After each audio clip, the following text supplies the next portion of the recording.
great rejoicing among the angels in heaven. అప్పుడు దేవదూతలు ఎదుట పరలోకంలో గొప్ప ఆనందం కలుగుతుంది.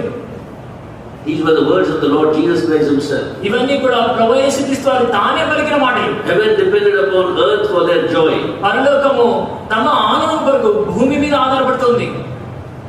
And he wanted to make heaven a very rejoicing place. నీవు పరలోకమును ఆనందించే చోటుగా చేయాలి. Every day when sinners were getting repenting, when sinners repented, ప్రతిదినము పాపులైన వ్యక్తులు పశ్చాత్తాపడుతూ and they put their faith in the Lord Jesus Christ. వారు ప్రభువైన యేసుక్రీస్తునందు విశ్వాసం They ఉంచుతున్నారు. were born again. వారు తిరిగి జన్మించారు. Every day there was rejoicing among the angels in heaven. ప్రతిరోజు పరలోకంలో దేవదూతల మధ్య ఆనందం కలుగుతుంది. Nowadays the angels are looking at us ఈ దినాల్లో దేవదూతలు బహుశా మన వైపు చూస్తున్నారు. very sadly. ఎంతో విచారంగా, Very sad.